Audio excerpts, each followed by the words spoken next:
Kita telah membicarakan makna asali dari pendahuluan Hosea, penyajian yang seimbang antara penghakiman dan pengharapan. Kini, marilah kita beralih kepada penerapan modern dari bagian kitab Hosea ini. Orang-orang Kristen menerapkan kitab Hosea dalam kehidupan mereka dalam berbagai cara. Namun sayangnya, banyak dari kita melakukan penerapan kita secara sembarangan. Kita hanya sekedar membaca untuk menemukan beberapa prinsip teologis atau prinsip moral yang relatif kurang penting, yang mudah cocok dengan hal-hal lain yang kita yakini sebagai pengikut Kristus. Nah, Roh Kudus biasanya menjaga kita agar tidak meleset terlalu jauh ketika kita berfokus pada hal-hal kecil ini. Namun kita akan mengambil pendekatan yang berbeda dengan berfokus pada tema-tema utama yang terlihat dalam nubuat-nubuat penghakiman dan pengharapan Hosea yang awal.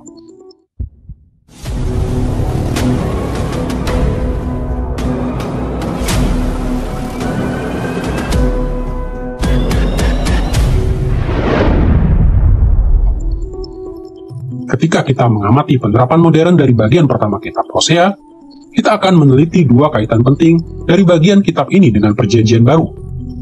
Pertama, apa yang diajarkan Perjanjian Baru tentang gereja sebagai mempelai Kristus? Dan kedua, apa yang diajarkannya tentang hari-hari terakhir di dalam Kristus?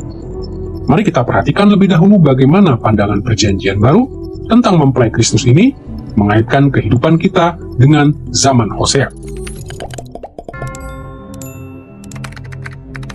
Dalam 3 pasal pertama kitab Hosea, kisah pernikahan Hosea dengan Gomer melambangkan hubungan Allah dengan umat Perjanjian Lama, Israel dan Yehuda.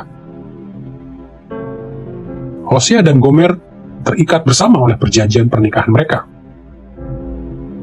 Allah dan umatnya terikat bersama oleh perjanjian Allah. Gomer mengingkari perjanjiannya dengan Hosea. Israel dan Yehuda melanggar perjanjian mereka dengan Allah.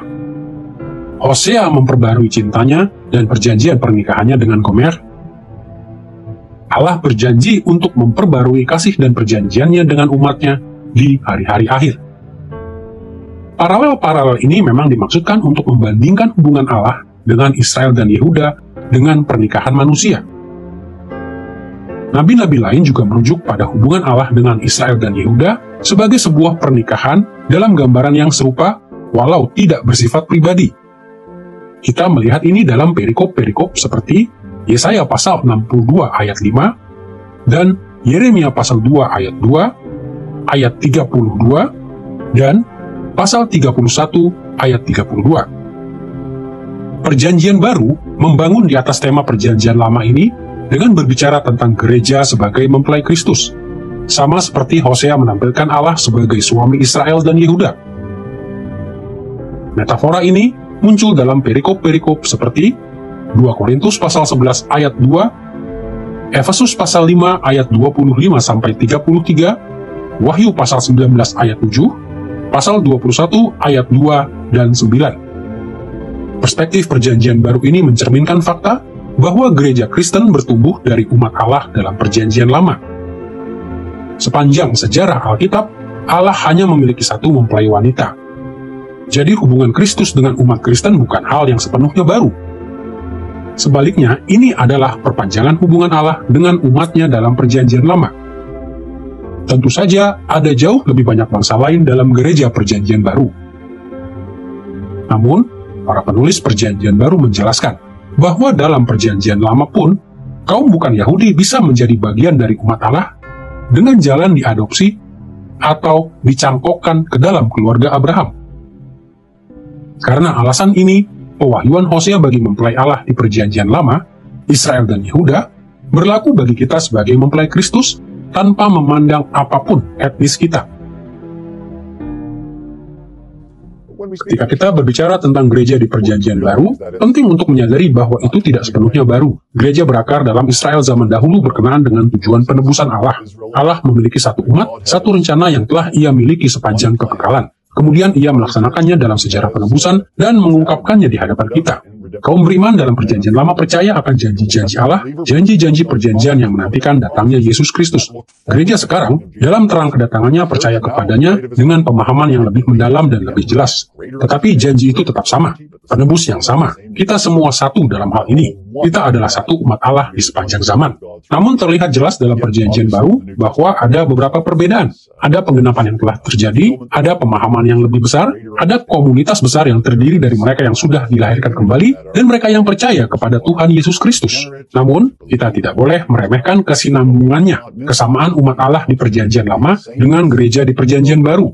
Kita tidak boleh memisahkan Israel dan umat Allah yang sejati, kaum beriman di Perjanjian Lama dari gereja, dan mengingat bahwa ada satu umat, satu rencana, dan itu masih berlangsung. Dan di langit baru dan bumi baru, ketika Kristus datang kembali dan menyempurnakan segala sesuatu, baik kaum Yahudi maupun bangsa-bangsa lain, mereka yang percaya dalam Perjanjian Lama, gereja sejati, yang terdiri dari orang Yahudi dan orang bukan Yahudi, dan semua bangsa lain, mereka semua ini akan berlutut di hadapan Tuhan Yesus Kristus dan menaikkan puji-pujian baginya untuk selama-lamanya.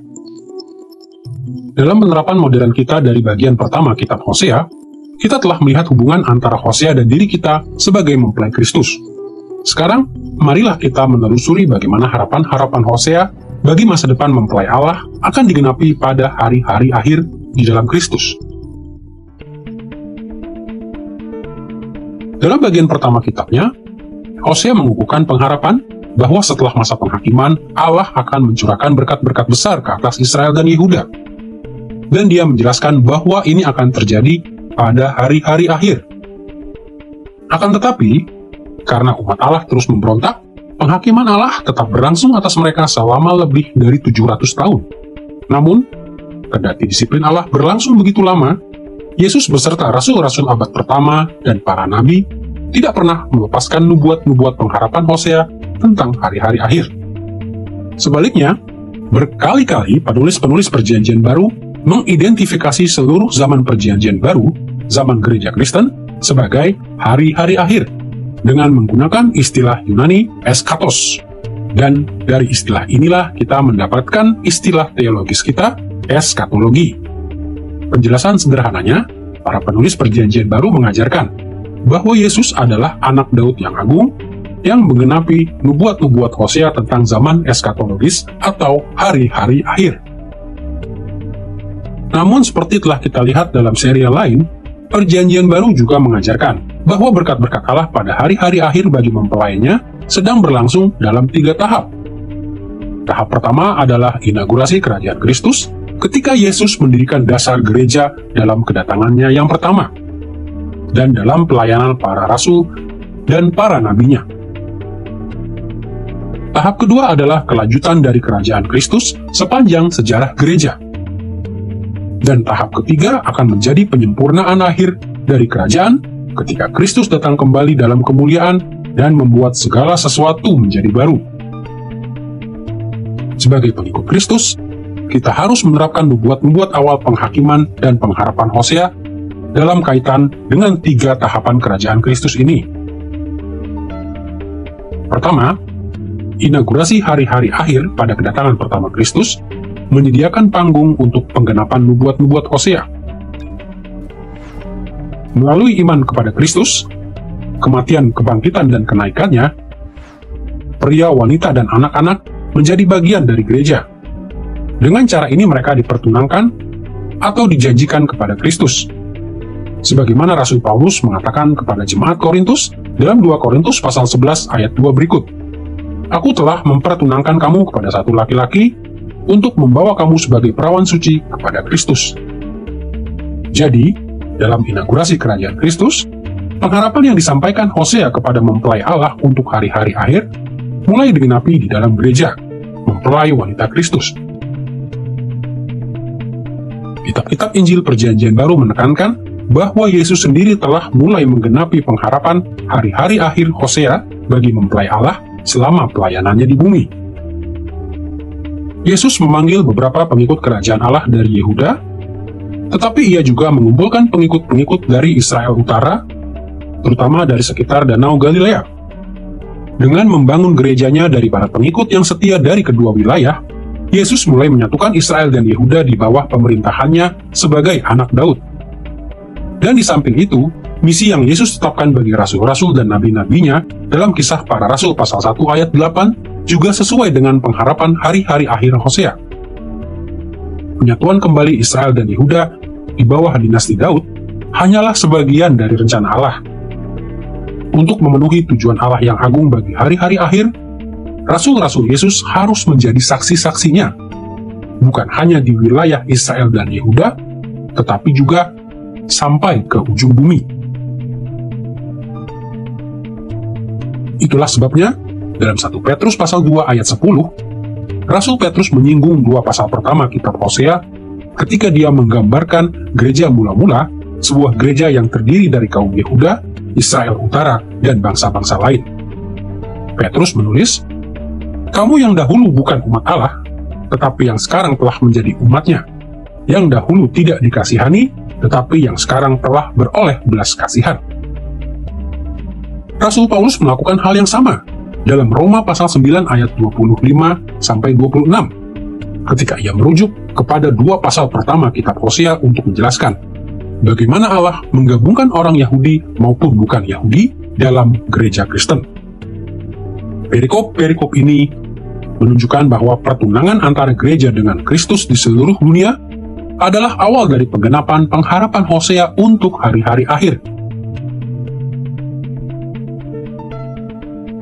Kedua, pewahyuan Hosea sedang digenapi bagi mempelai Kristus selama kelanjutan hari-hari akhir sepanjang sejarah gereja.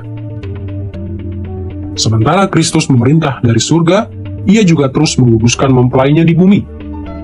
Karena itulah, Paulus memerintahkan para suami untuk menjadi seperti Kristus, mengorbankan diri mereka untuk istri mereka.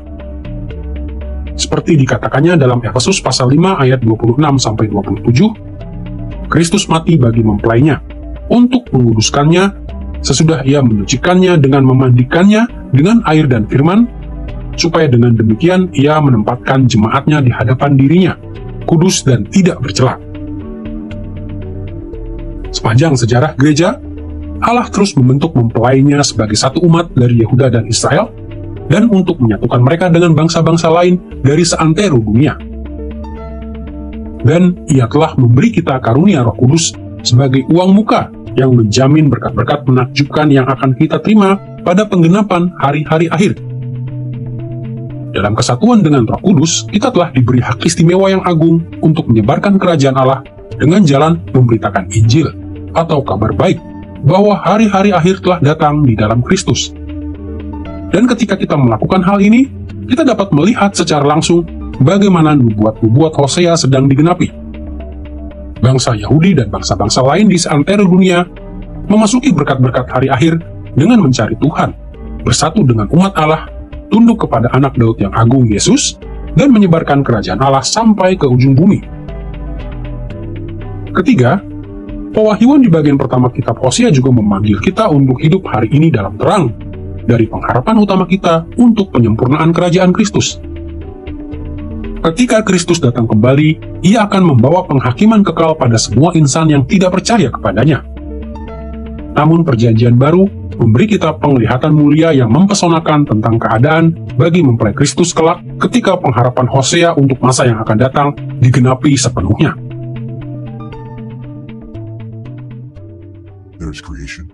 Ada ciptaan, ada penjatuhan, ada penebusan di dalam Kristus, dan akan ada penyempurnaan. Sejarah akan segera berakhir, Allah akan menyelesaikan segalanya. Semua hal yang salah akan dijadikan benar, dan Kristus telah berjanji bahwa ia akan datang kembali. Ia mengatakan dalam Yohanes pasal 14 bahwa ia pergi untuk menyediakan tempat bagi kita. Dan apabila ia sudah pergi dan menyediakan tempat bagi kita, ia akan datang kembali dan membawa kita ke tempatnya. Kristus juga akan datang kembali untuk menghakimi orang yang hidup dan yang mati. Ada sejumlah alasan bahwa kedatangan Kristus kembali ini penting, dan yang tidak kurang pentingnya adalah bahwa kedatangan Kristus kembali adalah semacam penyempurnaan kebangkitannya. Ia telah bangkit. Ia sungguh bangkit. Namun ia bangkit agar ia bisa datang kembali. Dan bukankah hal ini yang kita ucapkan dalam perjamuan Tuhan? Seberapa seringnya kamu makan roti ini dan minum dari cawan ini, kamu memberitakan kematian Tuhan sampai ia datang. Dalam Wahyu pasal 19 ayat 7-8, Rasul Yohanes menggambarkan penyempurnaan pada saat kedatangan Kristus kembali sebagai pesta perkawinan yang megah. Dengarkanlah perkataan Yohanes berikut. Marilah kita bersukacita dan bersorak-sorai dan memuliakan Dia, karena hari perkawinan anak domba telah tiba, dan pengantinnya telah siap sedia, dan kepadanya dikaruniakan supaya memakai kain lenan halus yang berkilau-kilauan dan yang putih bersih. Harapan Hosea akan curahan berkat setelah penghakiman di hari-hari akhir akan digenapi sepenuhnya ketika mempelai Allah masuk ke dalam ciptaan baru. Dan orang-orang percaya dari Yehuda, dari suku-suku Israel Utara, dan dari setiap bangsa di muka bumi akan memenuhi ciptaan baru. Jadi, nubuat-nubuat awal tentang penghakiman dan pengharapan Hosea harus mendorong kita untuk memegang teguh pengharapan kita bagi masa depan kita yang mulia sebagai mempelai Kristus.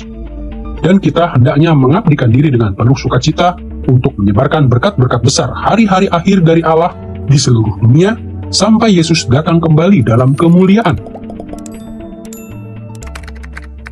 Salah satu cara untuk merenungkan tentang masa di mana umat Kristen sekarang hidup, dengan kata lain, rentang waktu yang tidak diketahui antara kedatangan Kristus yang pertama dan kedatangannya yang kedua adalah dengan mengacu pada masa itu. Seluruh periode itu sebagai hari-hari akhir. Bagi kita ini nampak janggal. Mengapa Allah tidak menyelesaikan keselamatan secara sekaligus, memperbarui seantero bumi sepenuhnya dalam segala hal pada saat kedatangan Kristus yang pertama? Jawabannya adalah, kita tidak tahu. Kita bukan Allah. Ia yang berhak memutuskan. Namun sementara kita menunggu kedatangan Kristus kembali dalam kemuliaan dan kekuasaan, hal-hal baru telah dimulai. Roh Kudus telah dicurahkan ke atas semua orang Kristen dengan cara yang lebih baru dan lebih kuat. Allah sedang melakukan hal-hal baru di dalam Yesus, menyebarkan misi kabar baiknya kepada segala bangsa secara lebih dinamis dibandingkan dengan apa yang telah Ia lakukan sebelumnya. Jadi sekali lagi, Allah melakukan hal-hal baru. Jadi meskipun kita menunggu kepenuhan dari apa yang akan Allah lakukan di dalam Yesus bagi seluruh dunia dan bagi umat manusia dan bagi semua orang yang percaya kepadanya, sekarang pun ada paradoks di situ, yaitu kesudahan sudah dimulai tetapi belum sepenuhnya selesai. Dan pemahaman ini adalah dasar dari banyak hal yang kita lakukan sebagai orang Kristen.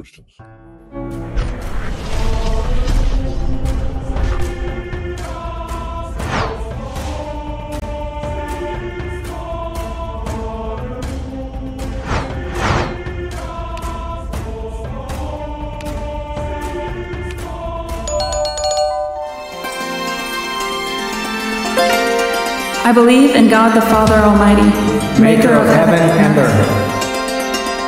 I believe in Jesus Christ, His only Son, our Lord, who was conceived by the Holy Spirit and born of the Virgin Mary. He suffered under Pontius Pilate, was crucified, died, and was buried. He descended into hell.